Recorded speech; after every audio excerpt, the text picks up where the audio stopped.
Every day, workers all over the world jump onto local transportation to head to the factory where they start producing garments for all kinds of brands.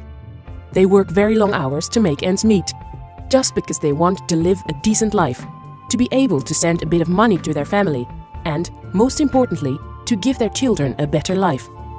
Unfortunately, for many of them, reality is different. Garment workers all over the world work in very poor conditions, make lots of overtime, and are paid very low wages. It's these wages that are our focus in this story. Many workers get paid a legal minimum wage. This amount is far from enough to keep a family out of poverty. Many women have to work up to 80 hours a week. Often, they are exhausted and hardly see their children. That is why we say that if you want a decent life, you need a living wage. A wage you can actually live from. And it's not just something we think everyone needs. A living wage is a human right for all people all over the world. If we all want decent working conditions where people are getting a living wage, why is this not the case? Why don't governments and employers help out these workers? This is because of a few reasons. People who try to join a union that can negotiate a better wage often get fired, intimidated, and sometimes even jailed. Governments could set a living wage, but they don't do this because they are afraid that companies will go to another country where wages are lower. Brands are very powerful. They are the ones who profit mostly from this situation. They buy their clothes very cheap from factories in Asia and sell it for a lot of money in Europe and the US. They promise good working conditions, but actually earn a lot of money because of the low wages. This is why it is very difficult to get a national living wage in each country in Asia. We need one single international wage. This would make sure that brands face the same demands everywhere in Asia. But how do you calculate a wage that takes into account all the different currencies and different costs of living? After all, a kilo of rice, tomatoes, or pineapple has a different price in every country.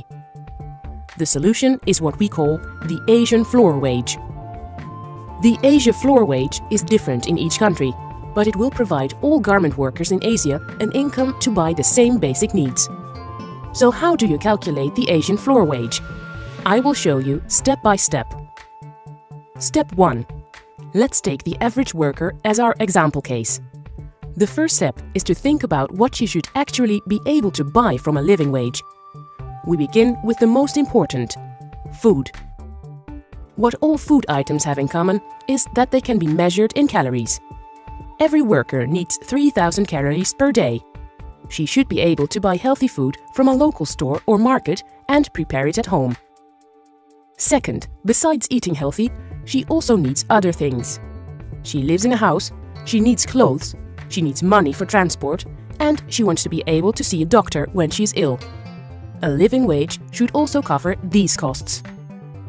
She spends about the same amount on these other basic needs as on food.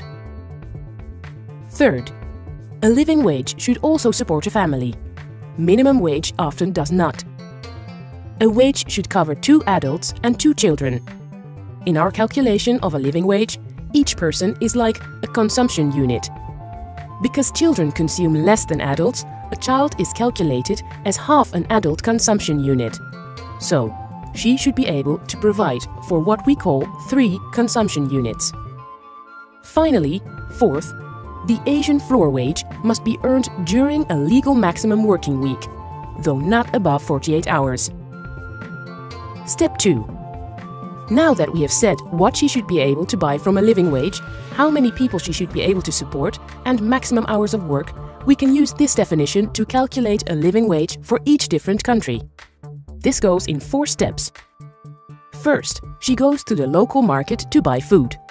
Then she goes home and cooks this for herself, her partner, and her children. She does this every day of the month. Lastly, she also pays for rent and other non-food costs. Great! We have the Asia floor wage in front of us now, but we need to be able to compare them internationally. Because the same food basket can have different prices in each country. For example, the amount of money that can buy her a decent meal in Sri Lanka would hardly buy you anything in Europe. So, how do we do this? Step 3. To get to one international wage demand, we are using a method that was invented by the World Bank, which is called Purchasing Power Parity, the PPP. It is a number to calculate how much money is needed to buy the same goods outside of the USA, as you would need to buy them inside the USA. For 2012, this PPP number was set at 540 PPP.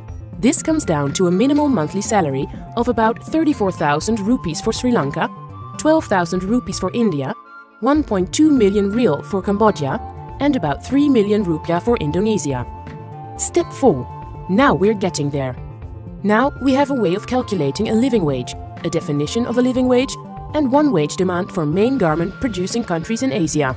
Workers can use the number we just calculated in negotiations with local employers and the governments to get to the Asian floor wage that is enough to actually live from. And that's exactly what Step 5 is all about. We want consumers and workers to take action.